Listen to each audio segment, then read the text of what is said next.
Welcome back to Game Talk from the Bench. I'm your host, Drew Barreto, and today I'm here with my guest, my uncle, Andrew Barreto. And today we'll be covering up the end of round two of the NBA playoff, as well as some news surrounding some NFL quarterbacks, as well as a little bit on the WNBA and your weekly MLB standings. But to start, we left off on our last episode. It was the game five was playing of the Nuggets Thunder, and Thunder came out on top 112 to 105. They took a 3-2 series lead in that game over Denver.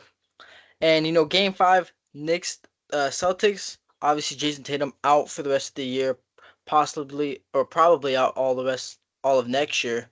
Obviously, didn't play in game five, but the Celtics came out to play. They won 127-102. They blew out the Knicks. It was a close game to start, but then the Celtics took over in the third quarter.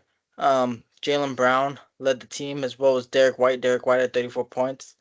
And for the Knicks, I know Jalen Brunson fouled out this game. He only had 22. Mikal Bridges only had 9. And they looked like the Knicks wanted to close out at home.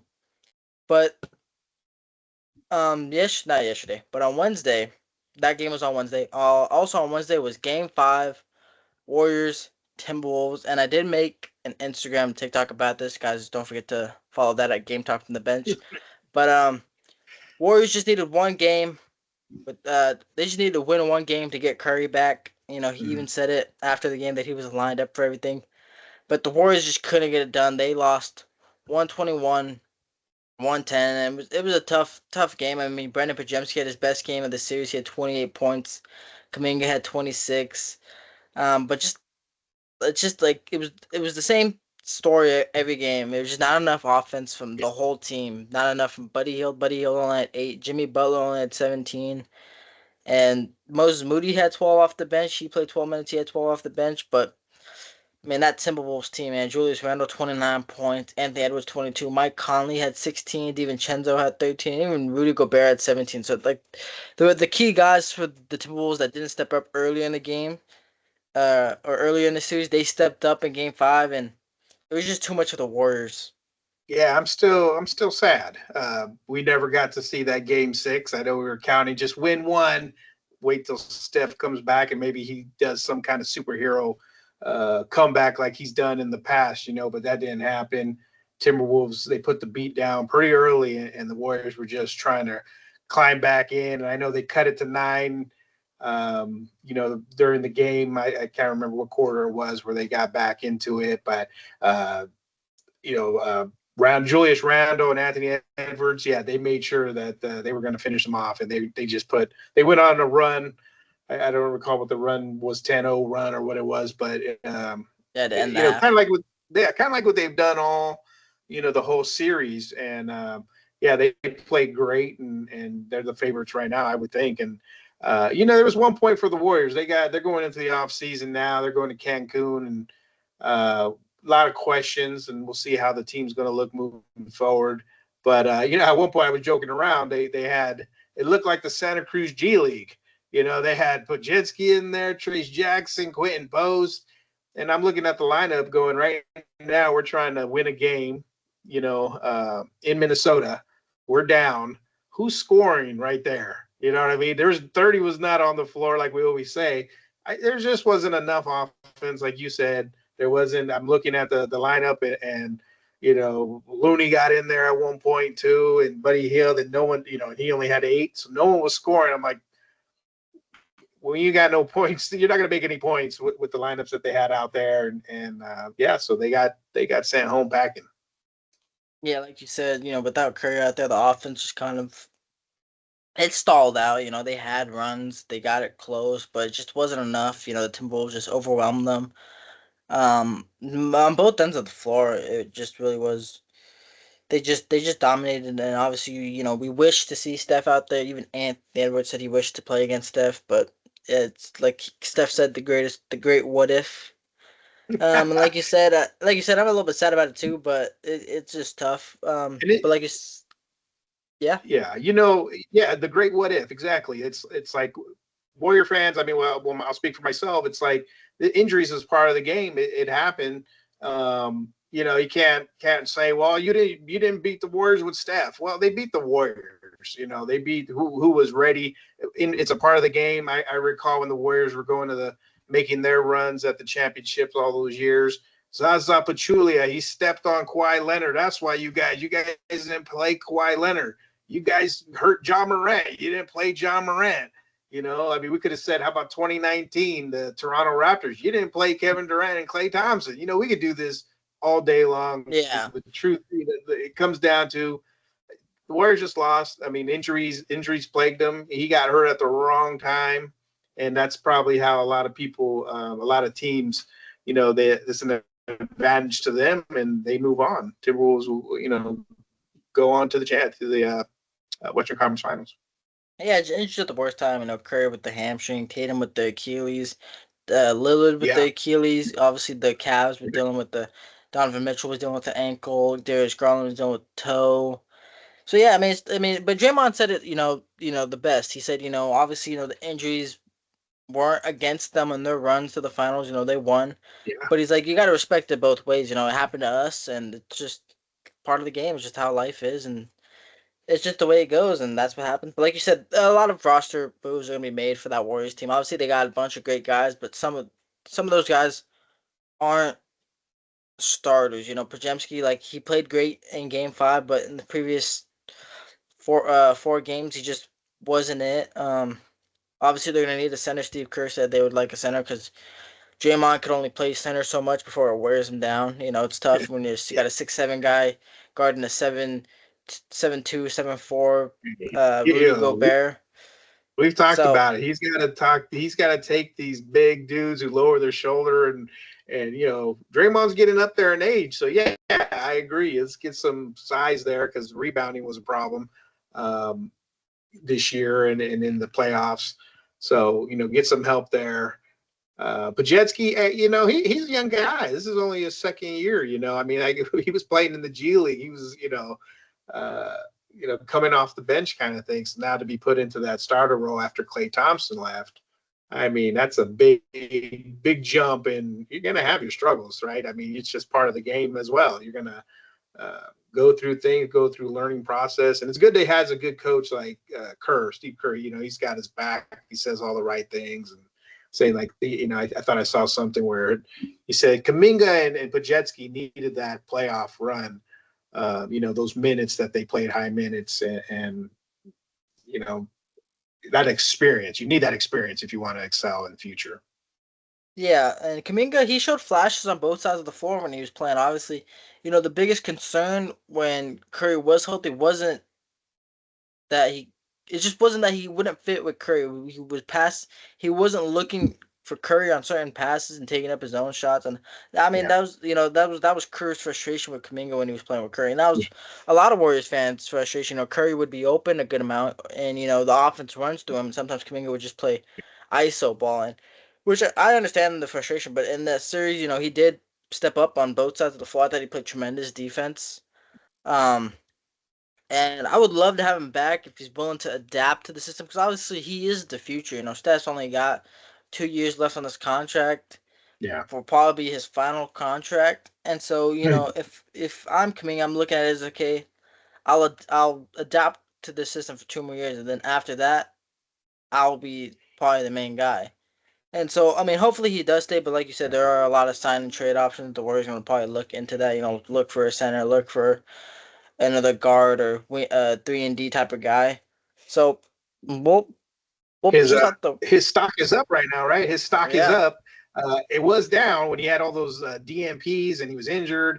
He wasn't getting any minutes in the first series, first playoff series. So yeah, I would say his stock is up, and now people see what he's capable of. And like you said, that ISO ball, that's his style. That's what he's used to. And at one point, you're watching the game, and everyone's give him the ball and let him go make a move, right? Take it to the basket. Um, drive in there, be aggressive. That's Kuminga's. That's his strong. Try to leap off out of the gym and so yeah, we'll see. We'll see if how he wants to play this out. He's a restricted free agent, so it'll be interesting. Yeah, obviously the Warriors would hope it works out because obviously they did draft him what seventh overall back Yeah, in 2021, 22, 21. 20. Yeah, no, 20. Was it 2021? Yeah, because they won the finals the season after. So, Right. but yeah, they obviously wanted to work out. They're gonna try to make it, and if not, then they'll probably ship him off somewhere, try to get some size. Like I said, a 3-and-D type of guy. I've been seeing names like Nick Claxton, Kobe White. I recently thought of Herb Jones from New Orleans. Um, but yeah, we'll just have to wait and see. Currently, oh, never mind. Yesterday, actually, was Game 6, Thunder Nuggets. Obviously, Thunder had a chance to close it out to move on to the Western Conference Finals to face Timberwolves, but they did not get the job done. The Nuggets come out on top, 119-107, and just a big game from Christian Braun and Julian Strother. This guy came off the bench and in the fourth was lighting it up Oh yeah. for the Thunder. I mean, I remember seeing the clips, and obviously Nikola Jokic 29 points, Jamal Murray 25. But yeah, Julian Strother off the bench was a huge reason why the Denver Nuggets were able to close out this game.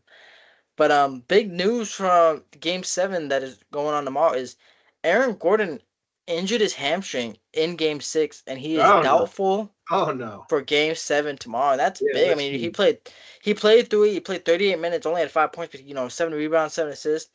He's still a key contributor, and now he's possibly out for Game 7 and probably longer. We saw with Curry was out a little bit over the least a week, depending on what grade strain he has. But yeah, that's a big loss for the Thunder. I mean, he's a like I said, huge contributor for that team. But for the Thunder, though, I mean, you can't afford 6 points out of Jalen Williams. I mean, he's supposed to be your second leading scorer, or maybe a third leading scorer behind Shea and Chet.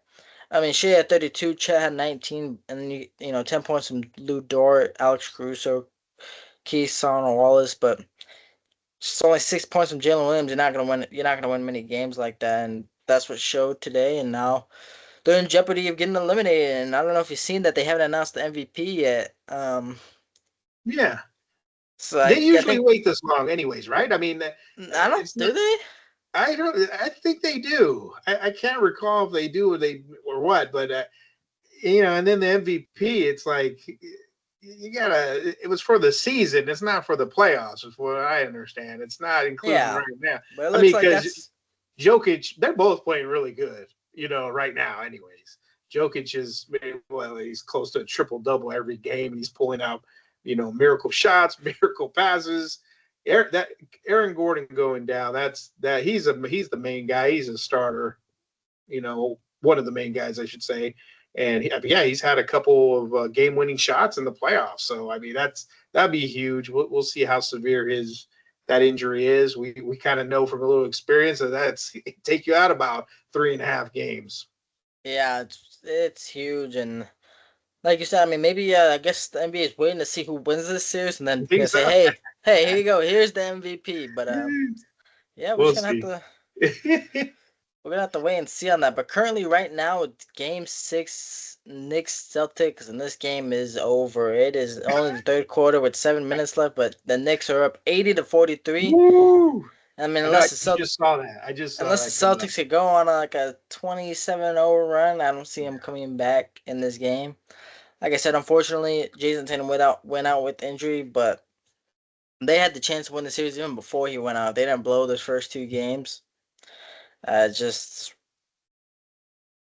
mental errors by the Celtics, blowing games 1 and 2, caused them to go down 3-1. But that would likely be Yeah, it. this But yeah, is it was and everybody's contributing. It looks like Bridges, Ananobi, Towns, Brunson.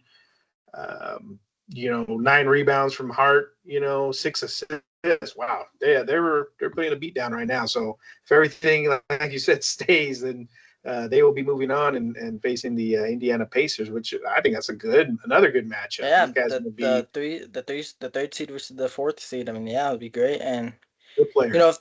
if the Thunder win and it's Timberwolves Thunder, I mean, there'll be a new champion this year, and hopefully, that's a good thing to see. Obviously, unless you're us, we're Warriors fans, we'd love to see the Warriors win multiple times. But Yeah. yeah, it's nice to see new teams win, new young guys. Obviously, one of the young stars have a chance to win, or Jokic could get a second ring. We'll have to see. But man, Anthony Edwards, those Timberwolves are looking great.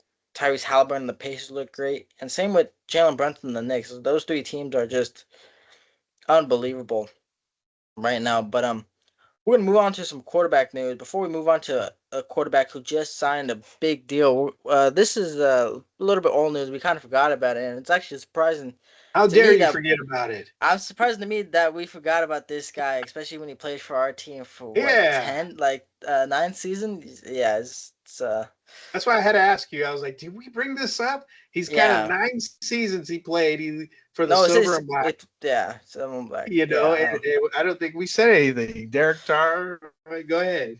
yeah. Derek Carr, he medically retired. Obviously, there was the report about him having shoulder pain in his throwing arm, and they were gonna medically look into it. Obviously, the Saints drafted a QB in the draft in the second round, and I mean not Kurt, Carr has decided to medically retire. He didn't want to have to get surgery and wait it out. But yeah, he retires. He finishes his career with 4,100 passing yards. It's the most passing yards without a playoff win. He finished with 257 passing touchdowns. You read my He mind.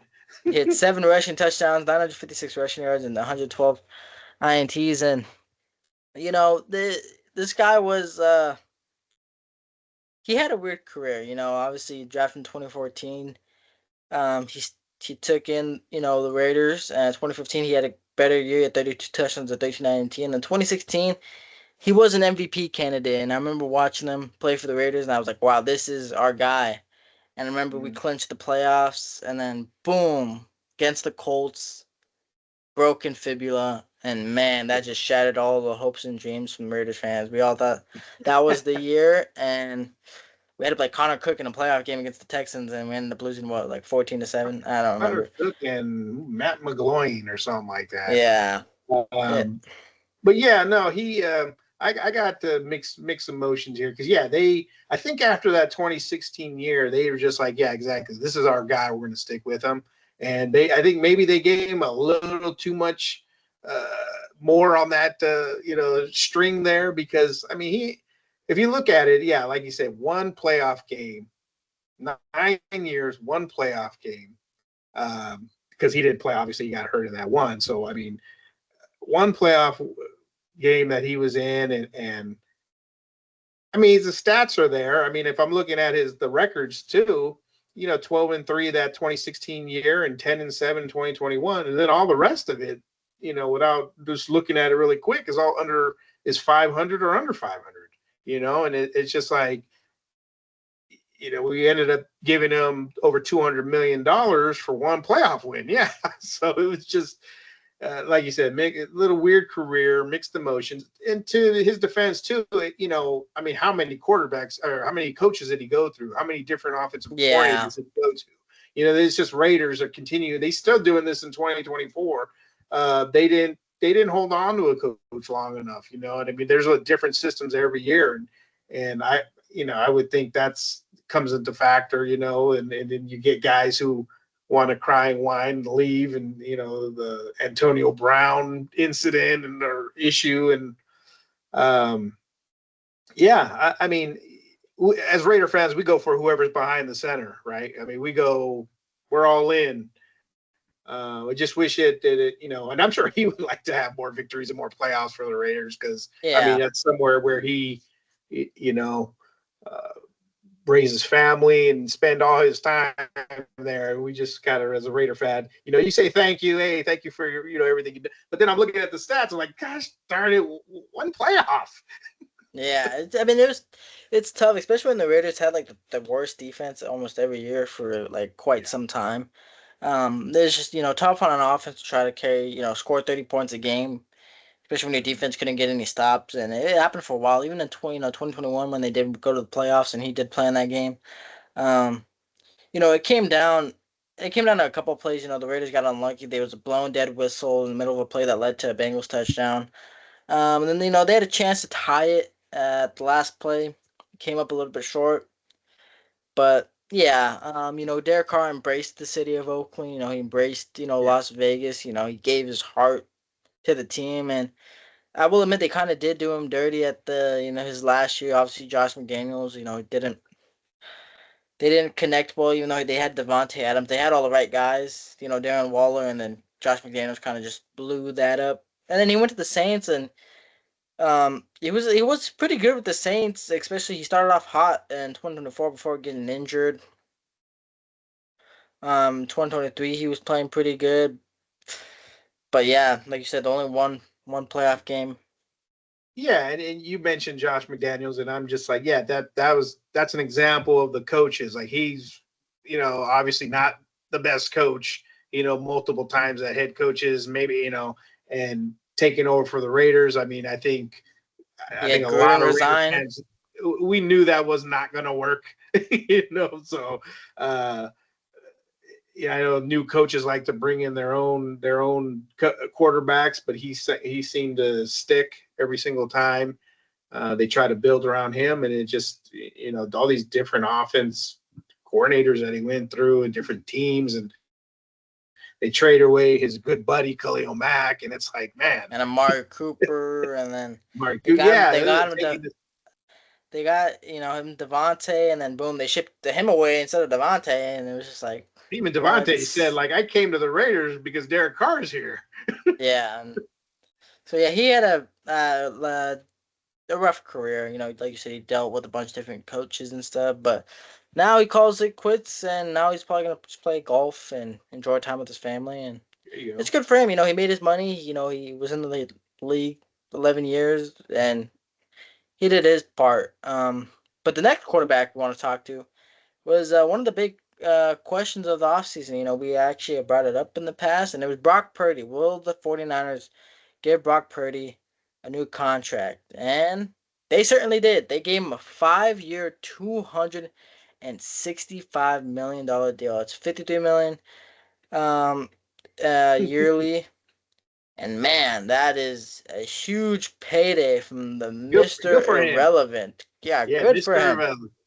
Good for him. The money's there. That's the market for quarterbacks in his position. I mean, uh, you have to pay the man, and they hopefully he can take advantage of. They have the worst schedule in the NFL, right, or the easiest, I should say. They have the easiest schedule in the NFL. So hopefully they could stack some wins. I know last year it wasn't what they expected, especially with the weapons they still had. Yeah. Now they got rid of several people, but still Brock Purdy remains, and yeah, what did we say? Like 53 million. It's roughly It's a 53 lot. million. It's up there. It's up there with the top guys in the league. And Yeah, I'm not saying Brock Purdy is a bad quarterback, but I don't think he's up there with like Josh Allen and company. Let me see top. But yeah, I yeah. mean, obviously he had to step in 2022, um, middle of the season, and then he took him to the playoffs. And then obviously he had the elbow injury, and which took him out. And then the year after, he took him. They went to the Super Bowl with him. He had 4,200 yards, 31 touchdowns, 11 INTs. He played great. Obviously they fell a little short, like right here. So the highest paid quarterbacks in the NFL: Dak Prescott at 60 million, and then Josh Allen, Joe Burrow are at 55 million. And after that, Brock Purdy is up there. He's He's next. top. He's top 10, and this is top 10 in Woo. highest paid quarterbacks. So I mean, Well, now he's got the money. Now that's all done. It's over with. He's got the money. Now, just like everybody who gets paid, they got to perform. He's got to win games. That's what he's getting paid for. And but yeah, no, I mean, good for him. I mean, I know it's kind of like I always ask, like, who are you going to get? Like, who are you going to get if you weren't going to yeah. pay this guy? This guy already knows the system. He's been in Shanahan's system for several years. It's up to the coaches to get them more weapons. Uh, um, to surround him. I think they still have Christian McCaffrey, right? Greg Yeah, they Kittle, got Christian McCaffrey. They still got and Kittle. Ayuk's is coming that off the ACL injury. okay? Yeah, I was gonna say Then they they got got Ayuk, right? yeah, they got some younger guys, but yeah, on the list it's Dak Prescott's number one at 60 million, then followed by Josh Allen and Joe Burrow at 55 million, and Trevor Lawrence at 55 million. Oh, and Jordan Love, they're all at 55 million. And then Tua sixth at 53.1, Jared Goff seventh at 53, Justin Herbert's eighth with at 52.5. Oh, so I guess this is not updated, but yeah, Brock Purdy would fit in at tied seventh with Jared Goff at 53 million a year, and I don't know. I mean, is Justin Herbert better than Brock? Is Lamar certainly is. Jalen Hurts. Well, like you Um, said, Brock's been winning games. He's like you say, already been to the playoff, been to the Super Bowl a couple times. Um, I'm taking Brock right now. He's a young guy, and you see what happens when they get some guys around him. I mean, um, I just think it's like again, like yeah, who do you get? Their backup is Mac Jones. Do you want Mac Jones in there for I don't know a couple million or whatever? Whatever the veteran, Mac Jones has already yeah, been on a few teams. This is his third team. So what I sometimes I'm just like, well, who else is out there that you're going to get that you're going to pay less and be happy with? I think this is a good deal for him and their team, and now it's up to him to perform. Like just like anybody who gets paid, it's time to perform. yeah. Obviously now he's gonna really have to play great because now they don't have him. Obviously he's got I think this last year of his rookie contract, but after that his new contract kicks in. And now they're not gonna have the money that they were able to spend everywhere else. Before they used to have the top defenses of the league. Obviously the defense is still gonna be great, but it's not gonna be like what it used to. They lost Tyler Funga, they lost Charvarius Ward, they lost Drake Greenlaw. Offensively they traded away Debo. Lost a couple offensive linemen, so it's gonna be a little different for the Niners, and they got to make the most of it. Like now, within the next year or two, because guys are getting older. George Kittle is getting older. Obviously Nick Bosa is still Nick Bosa. McCaffrey, obviously he's still young and great, but he's still dealing with those injuries. And like I said, Ayuk's coming off the ACL. Trent Williams is just getting older. So yeah, they gotta make the most of it as soon as they can. I hope Brock lives up to that contract, and hopefully he does. Obviously the last pick of the draft, and he stepped up to the occasion when they needed them, and just You gotta. named a lot of good players there. There's a lot of good players you named there. So I think now that they got the quarterback set and paid, and they have all those other pieces, and hopefully some of their draft picks work out for them, and just build on what they have going, and just do better than you did last year. How about that? I Yeah, obviously, I think what they finished. Did they finish last in the division? I'm pretty sure. think so. Um, but yeah, obviously, but last year they dealt with a lot of injury, and Brock didn't have his best year. I mean, he still put up 3,800 yards, 20 touchdowns, 12 INTs, but yeah, big contract for Brock. Good for him. He worked hard for it. Like I said, in 2023, he did lead them to the Super Bowl. Obviously, they fell a little bit short to the um to For the some Chiefs, reason, but that's right. So he led him to the Super Bowl once. I think I said twice, but the other one was Jimmy G. yeah, Jimmy G led them to that Super Bowl, Jimmy and G. And then he went to the Raiders and did nothing. yeah, yeah, he did And nothing. But who did that? Was that Josh McDaniels? that was Josh McDaniels. Gosh.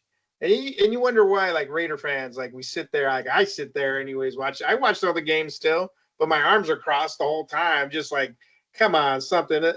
Hopefully there's some I'm optimistic about Pete Carroll. I mean, I'm not like I've already seen Art Shell come back. I've seen John Gruden come back. I've seen some retread coaches come back as a second time around, retire and then come out of retirement and then didn't work out, but we'll see how this goes. They got a new quarterback, Geno Smith, and They got the new running back. they got the new running back, which I think is going to be exciting. So Got there's the some things there. Max yeah, Crosby's a beast, right? Brock Bowers. They got the young Brock tight Bowers. end. There's some exciting things, but like when you talk about the past coaches that they've had and just some of the players too, it's just like, geez, man, what are we doing here? What was Mark Davis? Is he involved in any of this at all? Like, Yeah, but uh, anyways, that's just yeah, me I think venting a little bit on the Raiders. yeah, I feel your frustration, but I think that'll be it for the quarterbacks and for the NFL. But the WNBA, we move on to the WNBA real quick. WNBA season is starting up. Obviously, there's a new team in town, a team that is close to us. They call it the Valkyries, but other the Golden State Valkyries, Valkyries. Golden State Yeah, there Valkyries. we go. So the Golden State Valkyries, obviously they're playing at Chase Center, which is pretty cool. They had the draft where they got to, take players from other teams, and they got Caitlin Clark's former teammate Kate Martin from Iowa. She's Yeah, a big name. But a big thing that I saw was none of their draft picks that they had are on the team. Their fourth overall pick, she was from Europe. She decided to stay in Europe, and then they were waived their other two draft picks. But and then there's some big different players on the roster. Obviously, the Sky got Haley Van Lith in the draft. The Sparks acquired Kelsey Plum. The Aces got Jewel Lloyd, and so yeah, the WNBA season is starting up, and big for yeah. I'm a, yeah. It's pretty exciting. I would think. I'm looking into the Valkyries and seeing what kind of game I could go to there. See if it's a little bit more affordable than the Warriors. I doubt it, but yeah. I mean, you know the popularity that they gained last year with Caitlin Clark and Angel Reese and those players there, and now it's just even more, getting even more popular. Like even with Paige Bucher, she's number one pick, and she played today, and then the expansion of the Valkyries. Yeah, there's just a lot of good things to see in the WNBA. It's got me, checking on scores and tuning in as well. So, um, it, yeah, like you said, there's a lot of good players coming back from injuries too. I know who's the one from the Sparks. They got Kelsey Plum and who's it, oh, Cameron Cameron Brink. Brink. There we Uh, go. Yeah, Cameron Brink yeah, coming so from she back she from was injury. injured last year. They're coming back this year. But yeah, we'll see how that goes. That should be interesting. Yeah, season starting up. I actually went to a game last season. It was pretty cool. It was a playoff game between the Aces and the Storm. In Las Vegas, and it was really cool to Oh, all see. right. It's very different, but yeah. So the season's starting up. They're still expanding. They're still going to start players, and it's just going to continue to grow. And it's big for WNBA fans. Um, but to finish off, that'll be that for the WNBA. But to finish off, I'm gonna do my weekly MLB standings recap. In the American League East, the Yankees still lead the American League East. They're ahead 3 games on Boston. The Tigers are leading the American League Central by 5 games. And the Mariners, Rangers, Astros, and Athletics are all like neck and neck between each other within like a game. Angels, who started off the season hot, have fallen off really fast. And in the National League, Mets still lead Phillies over 3 games. The Braves have come back after starting off the season, I believe, 0 for 6, 0 and 6, 0 and 7. Cubs lead the NL Central, but that lead is getting cut short. The Cardinals are making a little run for their money. And in the NL West, it's still as crazy as ever. Dodgers 29 and 15, Padres 27 and 15, Giants are 25 and 19, and Diamondbacks are 23 and 21, and then the Rockies are 7 and 36.